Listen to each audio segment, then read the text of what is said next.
The year was 1918. Across Europe, the guns of World War I began to fall silent.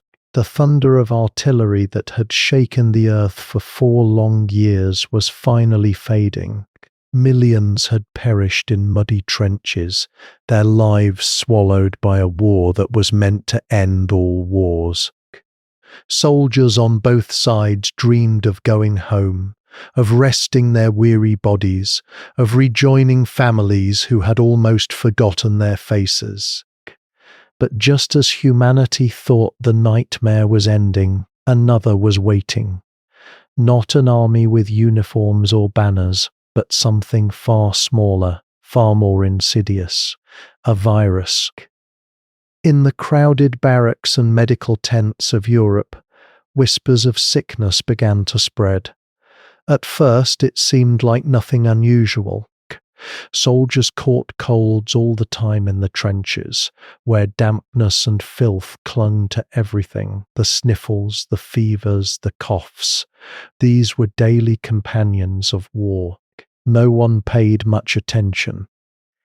Yet this illness was different. Men who had marched for miles, who had carried rifles through mud and smoke, suddenly collapsed. Some began coughing so violently their ribs ached. Others burned with fever that made them delirious. And for the most unlucky, their lungs filled with fluid so quickly that within hours they gasped for air, their faces turning a dark, eerie shade of blue. It was as if they were drowning on dry land. Doctors called it grip, influenza. But this was no ordinary flu.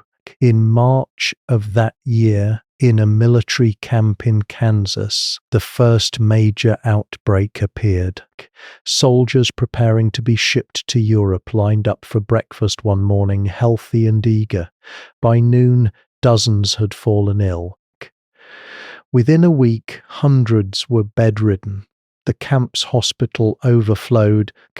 Some soldiers recovered, weak but alive. Others were carried out in coffins. War has always spread disease. Fleas, lice, and rats travelled with armies since ancient times. But this was different. This influenza seemed almost designed to spread. The trenches of France, where young men were packed shoulder to shoulder, coughing, bleeding, and breathing the same air, became the perfect incubator, and the timing could not have been worse. Across the world, populations were already weakened. Food was scarce, medicine was limited. Families lived in poverty after years of war. When the flu struck, it didn't just meet resistance, it tore through human bodies like fire through dry grass. What made this flu even more terrifying was who it chose. Normally, influenza kills the very young, the elderly, or those already sick. But in 1918, the opposite happened. The healthiest, the strong, the young, the people in their 20s and 30s, were the ones most likely to die. Soldiers, nurses, factory workers, mothers, fathers, students. They were its favoured victims. Scientists today believe this was because of something called a cytokine storm. In short, the very strength of a young immune system became its downfall. When the virus invaded, their defences overreacted, flooding the lungs with immune cells until the body suffocated itself. The strong were cut down while the frail sometimes lived. Imagine the fear this created. Families watched as their healthiest member, the one they relied on, fell ill and died within days. Entire households collapsed in grief. By the summer of 1918, the virus had already travelled with troops across the Atlantic. Ships became floating prisons of infection. A single sick soldier could cough in the belly of a transport ship, and by the time it docked in Europe, hundreds of men would be gasping for air. The world thought it was watching the final chapter of the Great War. In reality, it was the opening act of something far worse. In the United States, cities saw the first waves of infection ripple outward from military bases. Doctors reported cases spreading faster than they could track. Newspapers, however, downplayed the danger. Governments, still locked in wartime secrecy, didn't want to admit weakness or spread panic. The war effort came first, and so ordinary people went about their lives, working, shopping, attending parades, unaware that death was already in their midst. In Europe, where towns were battered from years of fighting, the flu spread even faster. Refugees fleeing the war carried it to every corner of the continent. Soldiers on leave brought it into villages. Nurses unknowingly passed it to patients. The very networks that sustained the war, trains, ships, and supply lines, became highways of infection. In Spain, the press reported openly about the illness. Unlike other nations, Spain was neutral in the war, and its newspapers were not silenced by military censorship.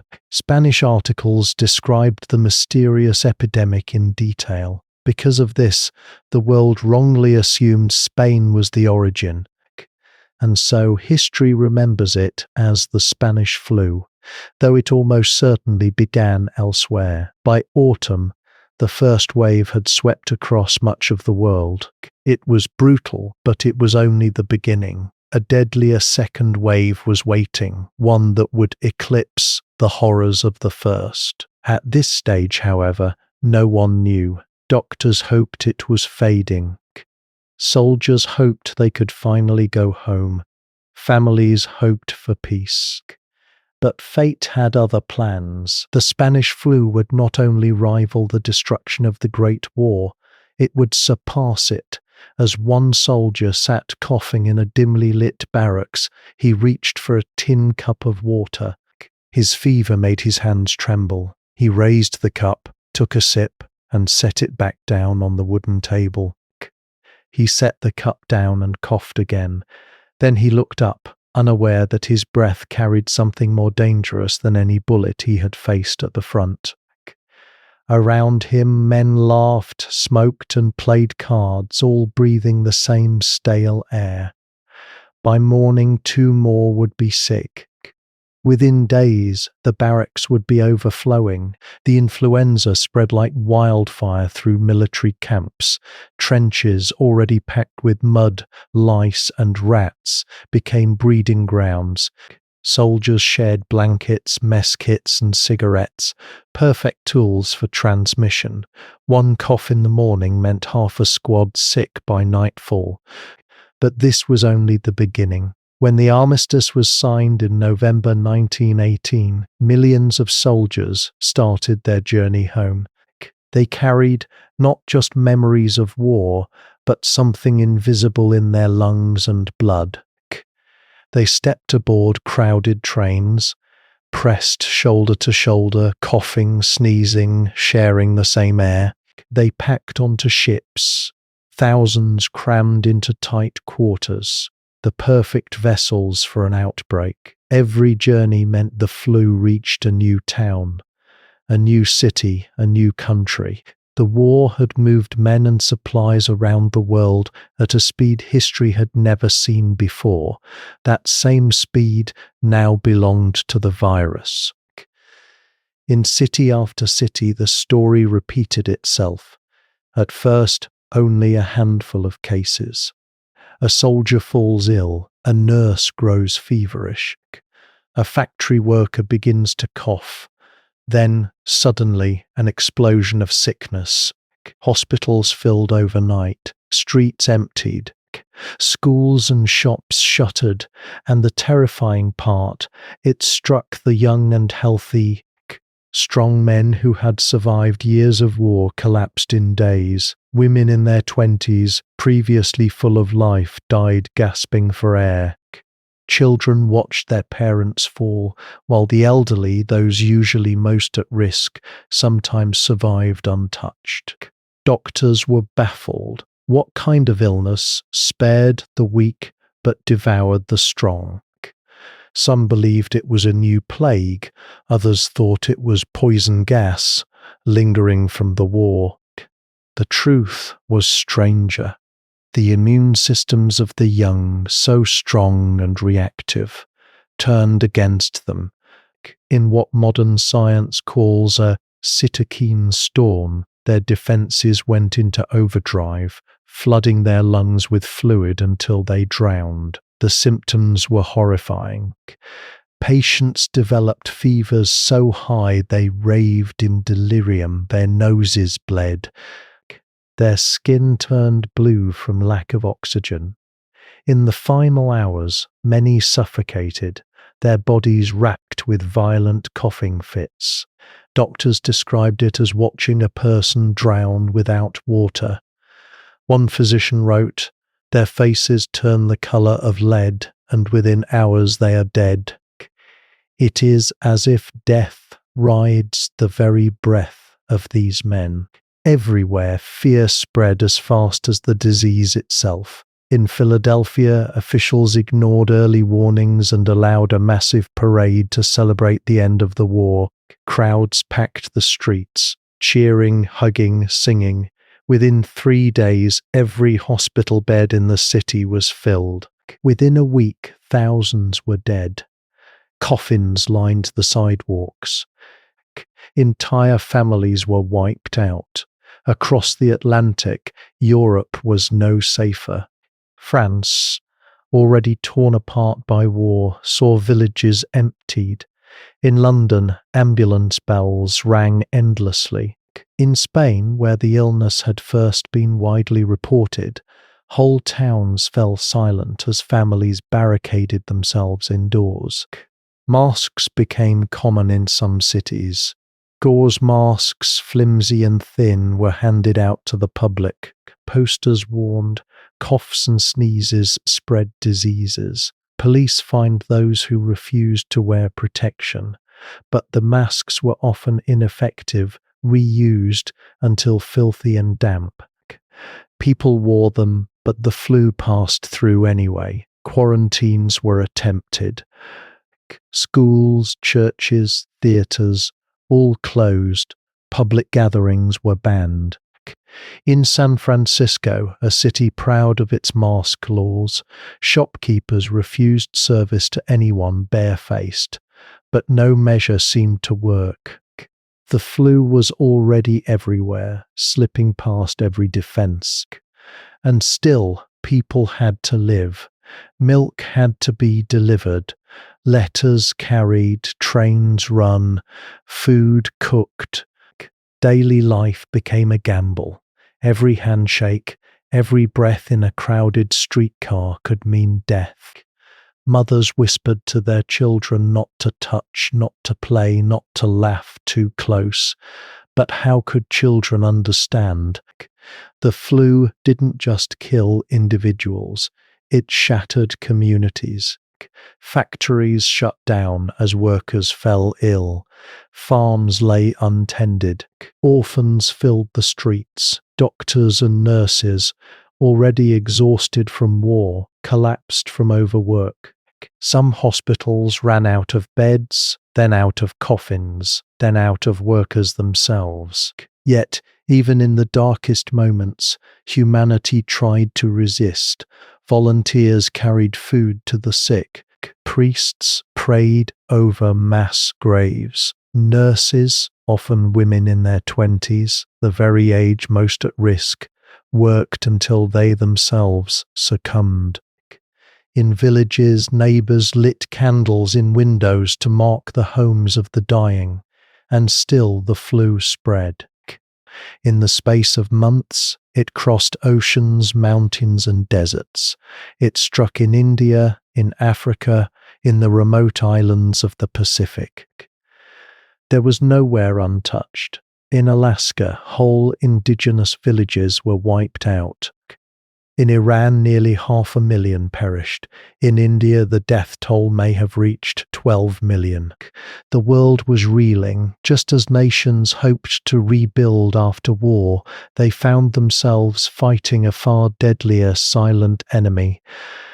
Back in that small barracks, the soldier who had set down his cup now coughed again, his chest burned with fever.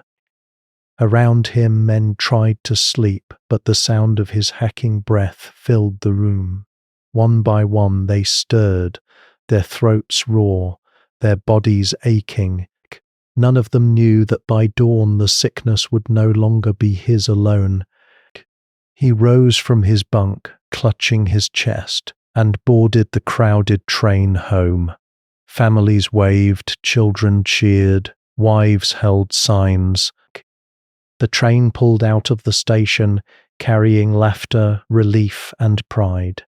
But it also carried something else, something unseen, something that would soon transform the joy of peace into the grief of loss. He boarded the crowded train home, clutching his chest. The wooden cars rattled across the rails, filled with soldiers returning from war. The air inside was thick with smoke, sweat, and laughter. Men swapped stories, passed around bread and tobacco, and dreamed aloud of wives, children, and home-cooked meals. But hidden in the chorus of voices was the rasp of a cough. One man sneezed into his sleeve. Another dabbed at his fevered brow with a handkerchief. No one paid much attention. Soldiers always carried illness back from the front. They had survived gas, shrapnel, and machine guns. A cough was nothing compared to that. And yet, in the cramped air of that train car, the virus moved unseen from man to man. By the time the train pulled into the station, it wasn't one sick soldier stepping onto the platform. It was dozens. By the end of the week, it was hundreds. Within a month, the city itself was sick. The trains of 1918 were not just machines of transport, they became engines of disease. Each ticket, each passenger, each journey spread the flu farther, faster. From one city to the next, it travelled like a shadow, always one step ahead of those who tried to stop it. Markets, schools, and factories became silent battlegrounds. A single cough in a crowded theatre could sicken an entire row. A handshake in a busy market spread it from one family to 10. Factories, where workers laboured shoulder to shoulder, became outbreak centres. In some towns, whole workplaces shut down overnight. Telephone operators coughing into their receivers dropped one by one until entire networks fell silent. Police forces shrank as officers collapsed. Firefighters, undertakers, and doctors, the very people needed most, were struck down. And everywhere the same story repeated. The flu struck like lightning. One day, a person seemed well enough to work. The next, they were in bed, fever burning, lungs filling, breath growing shallow. Within 2 or 3 days, death could arrive. Families had little time to react, no chance to prepare. Governments tried to respond. Some cities ordered masks in public, others closed schools, theatres, and saloons. Quarantines were declared. Guards stood at city borders trying to block travellers. In villages, locals put up signs warning strangers to stay away. But quarantines rarely worked. The virus was too fast, too silent. It slipped through before restrictions could take effect. By the time one sick passenger was noticed, dozens more had already carried it to new towns. Some measures bordered on desperation. In certain places, church services were held outdoors to avoid crowded chapels. Funeral processions shrank to a few mourners, sometimes none at all. Weddings were postponed indefinitely. Life's milestones, births, marriages, celebrations, all disappeared beneath the weight of death. And yet, despite closures and quarantines, people still needed to survive. Food had to be bought, coal had to be delivered. Letters had to be posted. Every trip into public became a risk. A simple errand could be a death sentence. Hospitals collapsed under the strain. Beds filled, then hallways, then stairwells. Doctors begged for supplies that never came. Nurses, often women in their 20s, the very age most at risk, carried on until they themselves fell ill. In Philadelphia, corpses piled in morgues until wagons rolled through the streets collecting the dead like refuse. Mass graves were dug by steam shovels. Coffins ran short. In some places, families built makeshift boxes from scrap wood or wrapped their loved ones in blankets.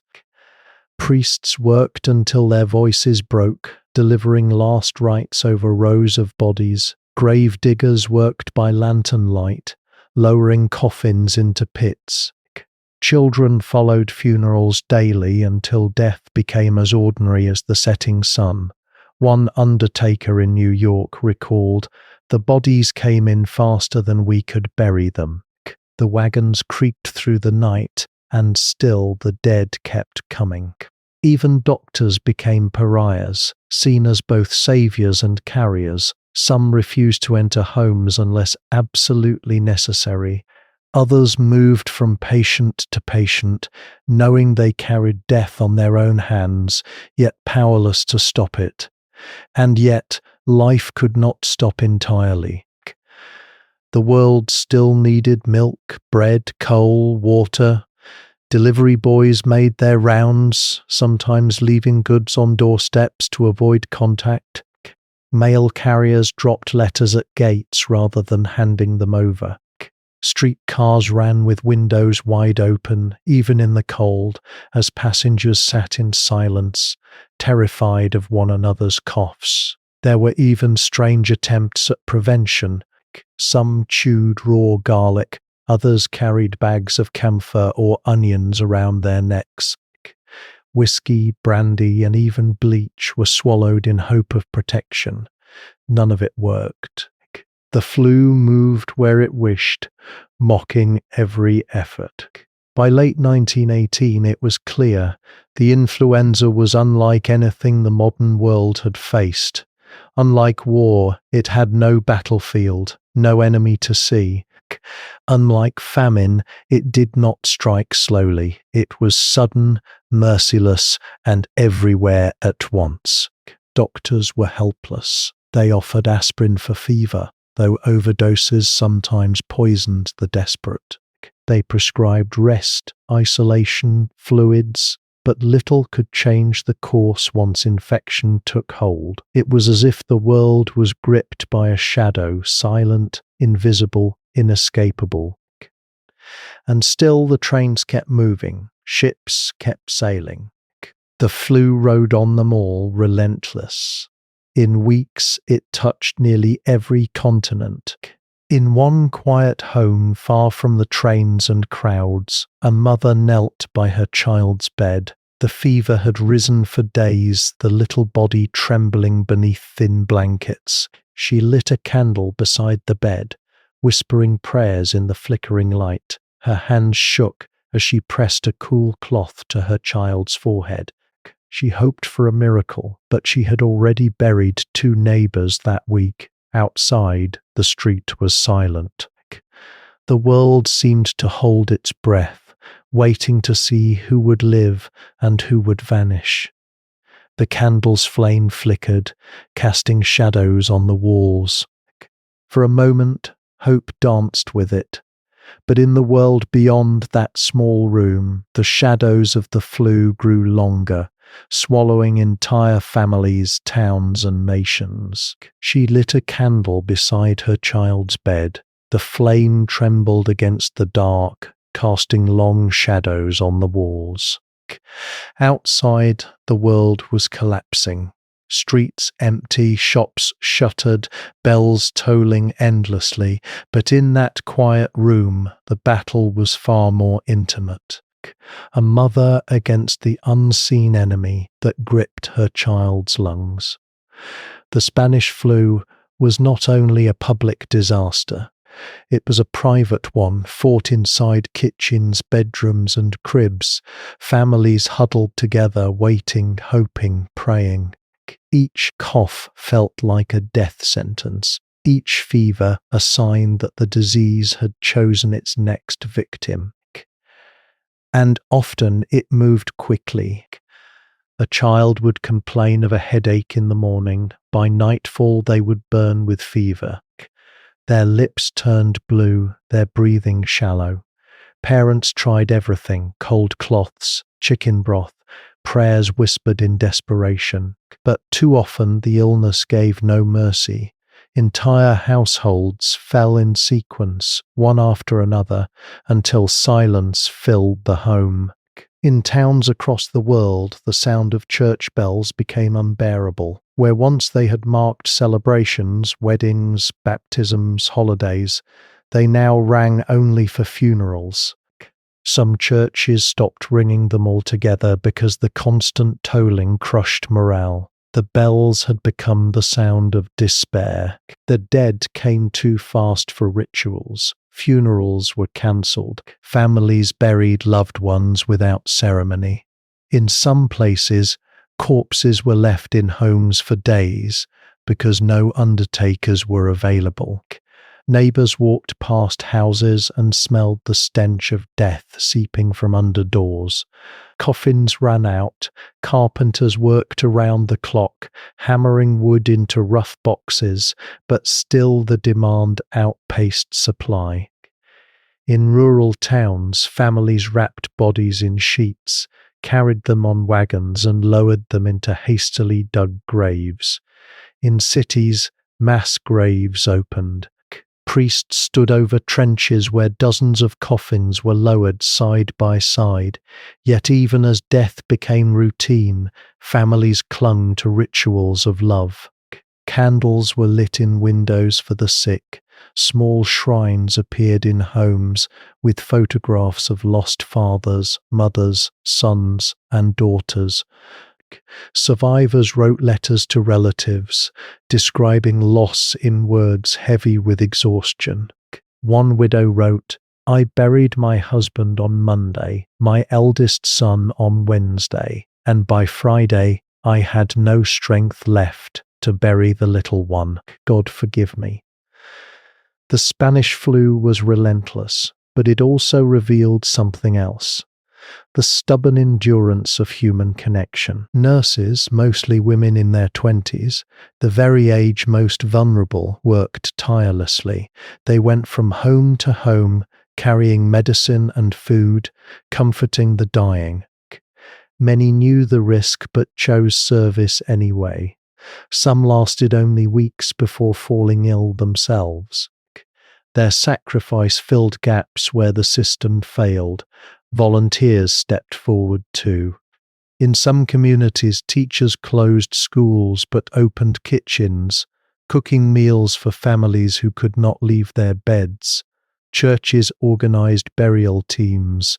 College students pulled from classrooms, drove ambulances or dug graves.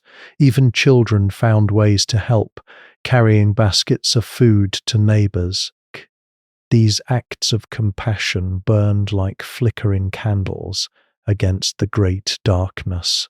But despair remained thick. Cities took drastic steps. In St. Louis, public gatherings were banned and strict quarantines enforced. Schools and theatres were closed for weeks. This saved lives, slowing the outbreak. In Philadelphia, however, officials delayed restrictions. The result was catastrophic. Tens of thousands dead in weeks. bodies piled in the streets. People began to fear not just death, but each other. Neighbors avoided eye contact. Families barred their doors. Some communities collapsed into suspicion. In San Francisco, anti-mask leagues protested, claiming laws violated personal freedom. Others blamed foreigners, immigrants, or the poor. Fear made people desperate to find someone to blame. Still, the flu cut across all divisions. Rich or poor, city or countryside, soldier or civilian. No one was safe. Presidents and kings caught it.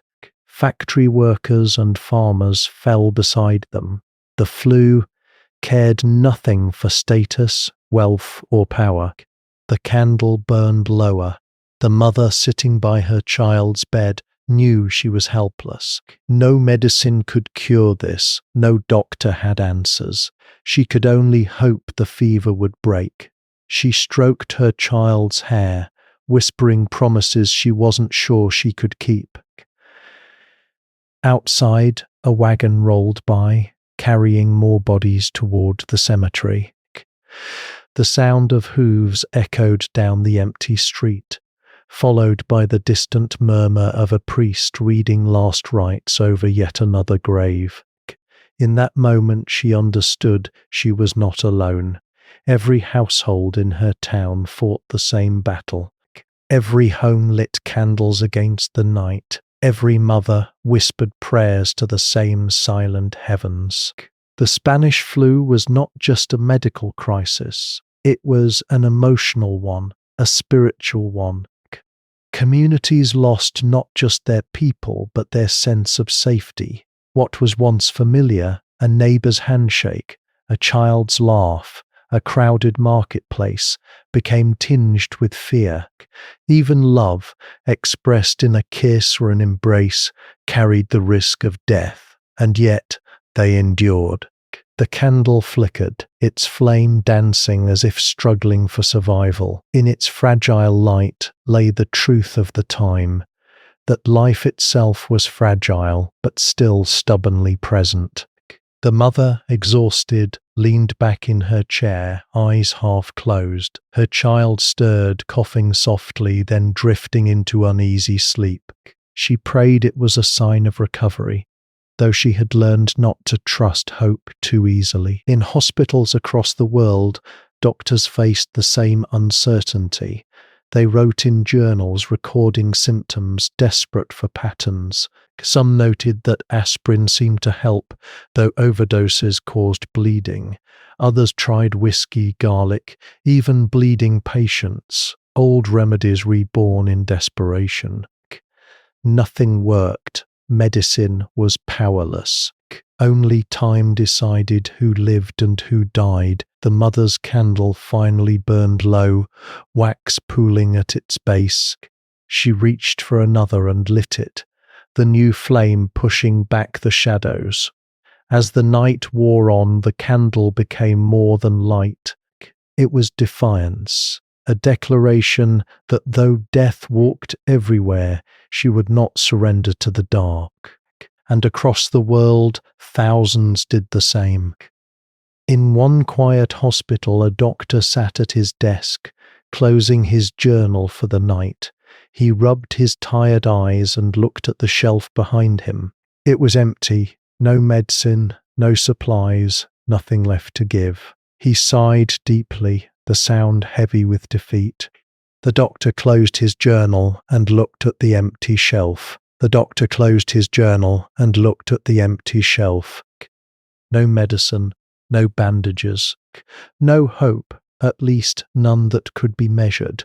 Across the city, hospitals were overflowing. Corridors were lined with patients on stretchers, on cots, even on the floor. Some lay there alone, others with family members who could only hold their hands, whispering soft reassurances as life slipped away. The Spanish flu had stripped the world of its safety nets. Medical supplies were gone.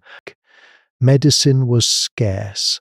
Nurses were exhausted, ill themselves, or simply overwhelmed. In small towns, there were no doctors at all. One physician recalled walking from house to house in a village, only to find all the patients dead or dying, and no one left to help. Hospitals tried to improvise. Classrooms, churches, and stables were converted into wards. Farmers' barns were filled with makeshift beds. Volunteer women stitched blankets to cover floors, trying to create some sense of comfort. But the disease didn't wait. It moved from bed to bed, family to family, city to city, faster than humans could respond. Some hospitals ran out of coffins. Some ran out of food for the sick. Some ran out of doctors and nurses altogether. In New York, Philadelphia, Boston, and beyond, mass graves became routine. Trenches were dug deep, and rows of bodies were lowered side by side. Priests performed the last rites, voices strained and hearts heavy, while the living could only watch from a distance, too weak or afraid to approach. The mortality rate was staggering. 1/3 of the global population would eventually be infected. Tens of millions of deaths worldwide, far surpassing the casualties of World War I.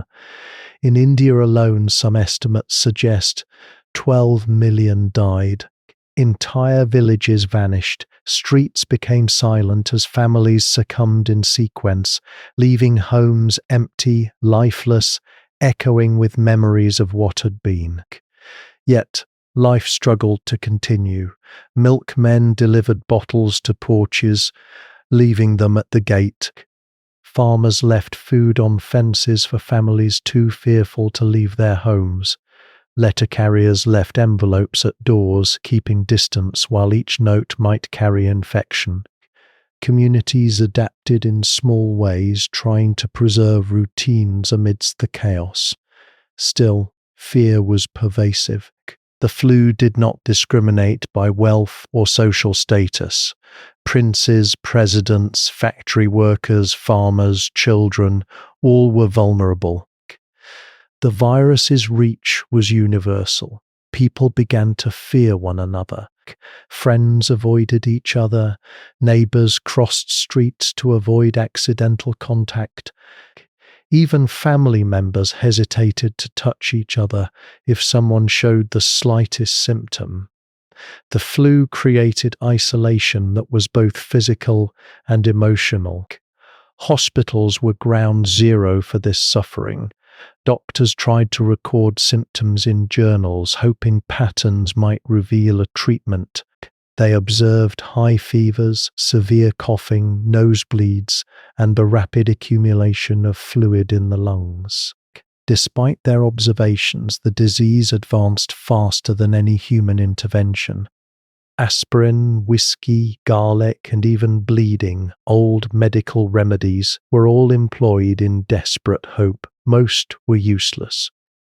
Some doctors noted that the immune systems of young adults often overreacted to the virus, causing a phenomenon known as a cytokine storm. The body's own defense mechanisms turned deadly, flooding the lungs with fluid until suffocation ensued. This explained why the strongest, healthiest members of society were often the most at risk. Outside the hospitals, life had changed dramatically. Schools were closed. Markets were deserted. Streets were empty. Funerals became private, rushed affairs. Bells tolled constantly, not for celebration, but as a relentless reminder of loss. Children who had grown up playing in streets now stared from windows. Families lit candles, hoping for a miracle, or at least some measure of comfort against the overwhelming darkness. Yet even as despair spread, acts of resilience emerged. Volunteers delivered food and water to quarantined households. Women, often young and at risk themselves, tended to the sick at great personal cost. Some communities organized teams to dig graves, knowing they too were in danger of contracting the virus. Neighbors helped one another with what little they had, whether it was blankets, food, or simply company. The candle burned low beside a sick child. In the dim light, the mother watched, praying that her child might survive. The child coughed violently, chest heaving, fever rising. Outside, the bells tolled, wagons carried the dead, and the wind howled through empty streets.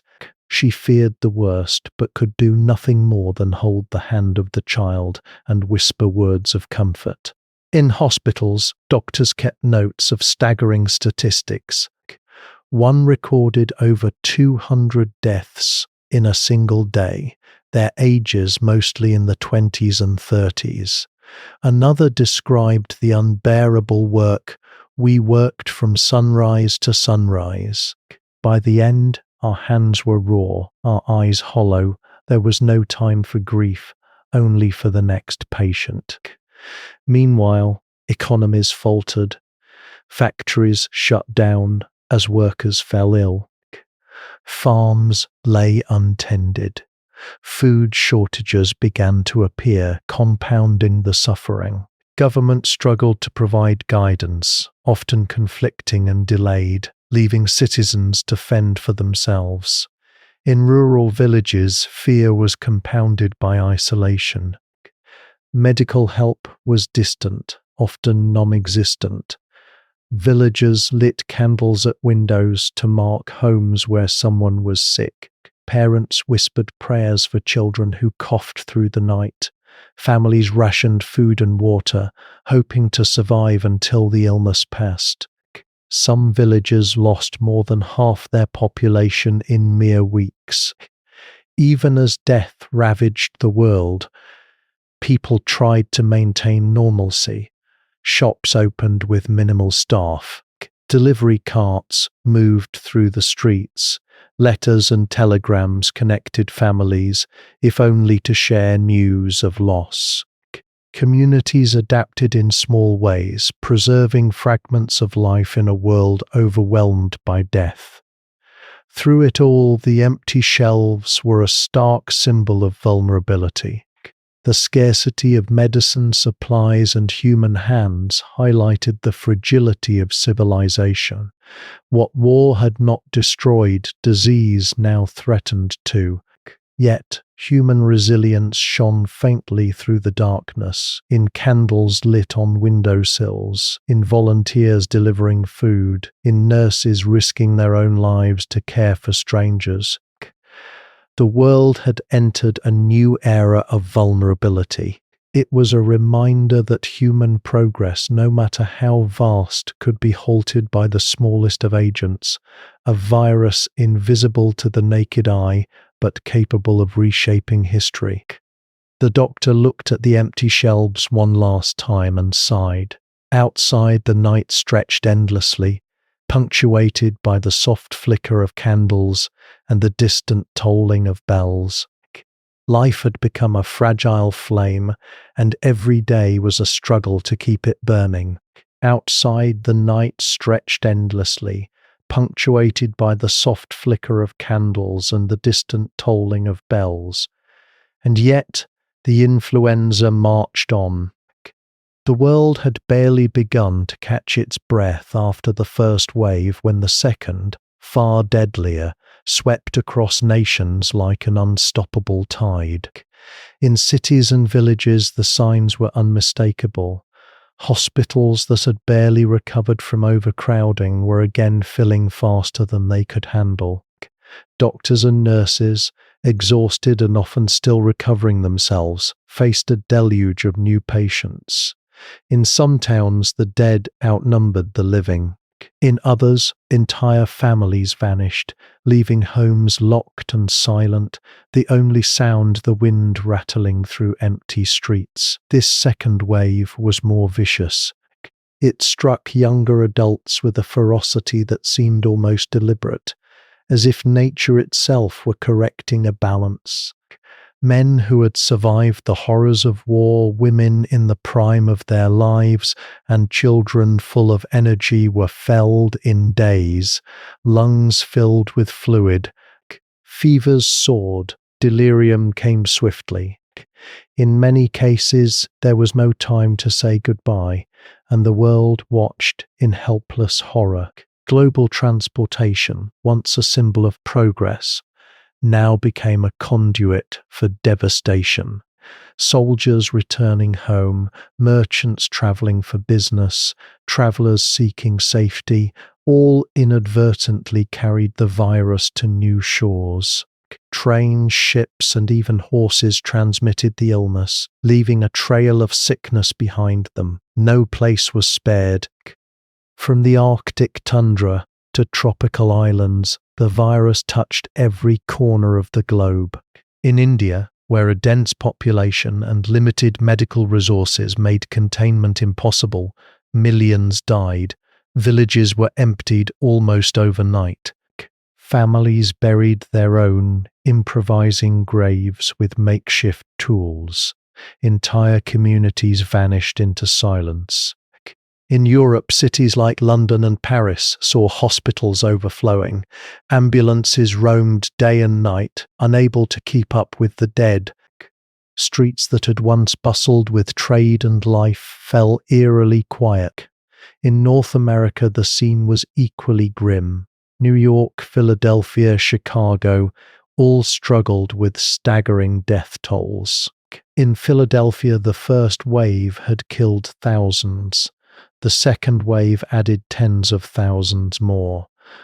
Mass graves, once a terrifying novelty, became routine. Wagons carried the dead through silent streets, and bell tolls became the soundtrack of the living. Communities tried desperately to slow the spread. Masks were mandated in some cities, though compliance varied. Public gatherings were banned. Schools, theatres, and churches remained shuttered. Posters warned, "Avoid crowds, wear a mask, cough into your sleeve." But these measures were often too late. The virus moved faster than society could react. Doctors worked with grim determination. They recorded symptoms, sought patterns, experimented with remedies, and comforted families. Yet for every life saved, dozens more were lost. Hospitals lacked beds, food, medicine, and even manpower. Nurses fell ill or succumbed to exhaustion. Doctors documented a horrifying statistic. 1/3 of the world's population would eventually be infected. Fear spread alongside the virus. Neighbors no longer trusted each other. Families isolated themselves to prevent contagion. Streets were abandoned. Children who once played freely in the open were now confined to dimly lit homes. Adults, even in small towns, feared every cough, every sneeze. Every interaction became a potential death sentence. Economic collapse followed. Factories shuttered as workers fell ill. Food production slowed. Deliveries lagged. Cities faced shortages of essential goods. The flu had brought society to its knees, revealing just how fragile civilization could be in the face of nature's smallest agents. Yet amidst the devastation, acts of courage and compassion persisted. Volunteers carried food, medicine, and blankets to the sick. Nurses tended to patients in makeshift wards, risking their own lives. Communities improvised, sharing resources and supporting one another in ways that defied the scale of disaster. Candles burned in windows as symbols of hope, flickering defiantly against the darkness that threatened to engulf the world. In the middle of it all, a young man sat in a dimly lit room, feverish and weak, listening to the bell toll in the distance. He coughed, a deep, rattling sound that echoed in the empty house. His mother held his hand, trying to calm him, whispering promises of recovery she wasn't sure she could keep. Outside, wagons creaked under the weight of the dead, and a priest recited prayers over freshly dug graves. The Spanish flu did not distinguish between city and countryside. In rural areas, isolation offered only partial protection. Villagers lit candles to mark homes where the sick remained. Parents whispered prayers over children who coughed through the night. Farms were abandoned as farmers fell ill or died. Food shortages became common. Survival required constant vigilance, resourcefulness, and sometimes sheer luck. And still, the virus spread. In hospitals, doctors kept meticulous notes, hoping to understand the disease. They observed that young adults often succumbed faster, their immune systems overreacting in a cytokine storm. They recorded symptoms, tried aspirin, whiskey, garlic, and other remedies, most ineffective. For every treatment tried, the virus seemed indifferent, claiming its next victim with unerring precision. The world had become a place of shadows. Streets were empty, shops closed. Funerals became small and rushed. Communities that had once celebrated weddings, births, and holidays now grappled with daily death. The normal rhythms of life were replaced by the relentless tolling of bells and the sight of wagons carrying the dead through silent streets. Yet, hope persisted. Candles flickered in windows. Volunteers risked infection to help neighbors. Communities found small ways to sustain each other. Even in despair, life refused to yield entirely. The young man's mother stayed beside him, holding his hand, watching his shallow breathing. She whispered prayers into the night, a candle casting soft light over the scene. Outside, the silent march of the virus continued, sweeping across continents, sparing none, leaving grief and loss in its wake. In that candlelight, humanity clung to life. Even as the Spanish flu marched across the globe, claiming millions, the small flame reminded the world that survival, however fragile, was still possible.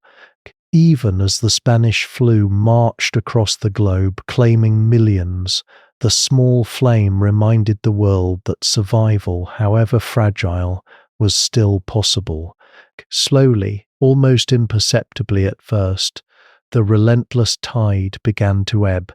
Cities emptied of the sick and dying finally saw streets return to life. Hospitals, still strained but less chaotic, had fewer patients each day. The second wave passed, leaving silence and grief in its wake. The decline was uneven. Some communities rebounded quickly, while others remained shadows of what they had been. Villages that had lost entire generations struggled to find people to till fields, milk cows, or care for the young. Cities mourned the millions who had vanished, streets once silent, slowly filling with the cautious hum of commerce and human activity. The survivors were changed. They had witnessed death in a scale that few could comprehend. Parents buried children. Families disappeared overnight. Friends vanished, leaving only the memory of laughter and shared meals. The emotional scars were immense. Communities that had celebrated parades, church gatherings, and festivals learned to fear crowds. Even after the threat passed, the spectre of the flu lingered in the memory of the living. Yet, amid grief, there were lessons. Public health became more urgent, more real, and more immediate. Governments realized that preparedness was not optional. Quarantines, mask mandates, and hospital expansions would be considered essential in future pandemics. Research into influenza viruses accelerated. Scientists studied the disease's patterns, seeking to understand why it targeted the young and healthy so aggressively. Families adapted, parents taught children new ways to avoid illness. Communities learned to support one another through isolation. Even in the face of overwhelming loss, people found resilience, a stubborn determination to continue. Candles that had flickered in the windows during the darkest days became symbols of endurance, reminders that human life, though fragile, persists even in despair. Economic recovery was slow. Factories and farms that had been abandoned struggled to resume production. Markets reopened, but supply chains had been disrupted, governments forced to contend with the dual disasters of war and pandemic, implemented policies to stabilize societies. People returned to work, children to school, and communities to life, but the memory of the Spanish flu remained vivid, a cautionary tale etched into collective consciousness. Medical infrastructure, once unprepared, became a priority. Hospitals were rebuilt, stockpiles of medicine were expanded, and strategies for rapid response were developed.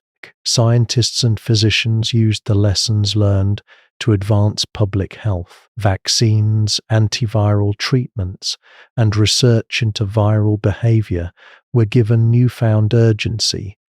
The world recognized that the tiniest organism could shape human history as profoundly as armies or empires. Culturally, the pandemic left deep marks. Literature, art, and music began to reflect the collective grief and trauma. Poets wrote of loved ones lost overnight. Painters captured empty streets and shuttered homes. The silent suffering became a muse, shaping expressions of loss and resilience for generations to come. Social behavior shifted. Hygiene became more than a private concern. It was now a civic responsibility. Communities encouraged hand washing, personal cleanliness, and public sanitation. Governments learned to communicate effectively in crises. Citizens learned that compliance with health measures could mean the difference between life and death. Yet, despite knowledge and caution, life carried forward. Children were born, families rebuilt, streets filled again with laughter, marketplaces hummed with trade, and churches reopened for services. The human spirit, though battered, refused to be extinguished. The world had seen its fragility and survived, and with survival came a cautious optimism. The survivors often spoke of the small acts that mattered most: a nurse who held a child's hand as they breathed their last, a neighbor leaving bread on a doorstep, a mother keeping a candle lit through the night. These acts of courage and kindness became the glue holding shattered communities together. They were reminders that even in catastrophe, humanity could endure. The Spanish flu also prompted reflection on mortality and society's relationship with nature. Humanity realized that despite technological advancement, wealth, or power, it remained vulnerable to microscopic forces. Cities and empires could collapse in days if preparation failed. The pandemic became a humbling lesson that the smallest agents of life could influence the course of civilization far more than armies, battles, or politics. Memories of the pandemic faded slowly, but they never disappeared. Families recounted stories of loved ones lost and the heroes who helped. Communities built commemorations, quietly honoring those who had vanished. Scholars recorded the events, ensuring that future generations would understand the scale of suffering and the lessons learned. By 1920, the influenza virus had largely disappeared from daily headlines, but its legacy persisted, Millions had died. Economies had been disrupted. Families had been broken. Yet, in surviving, humanity had learned resilience, the importance of public health, and the necessity of preparedness. The candles that had flickered in windows during the darkest nights had, in a sense, become beacons, guiding a future that could remember the past and hopefully avoid repeating it. The world had been changed forever. Cities were quieter, families more cautious, and nations more aware of the fragility of life. The Spanish flu, in its terrifying swiftness, had reminded humanity that even the smallest forces, invisible, silent, relentless, could shape destinies. And yet the human spirit endured, communities rebuilt, children grew, and life continued. Candles still flickered in windows, a simple yet profound reminder that even in the face of death, hope could survive. The pandemic had taken much, but it had also taught humanity invaluable lessons about empathy, preparation, resilience, and the delicate balance between civilization and the natural world. As the final chapter of the Spanish flu closed, one truth remained. The shadow had passed, but it left behind lessons, memories, and a world more vigilant, more compassionate, and more aware of the invisible forces that could, in a single season, change the course of history.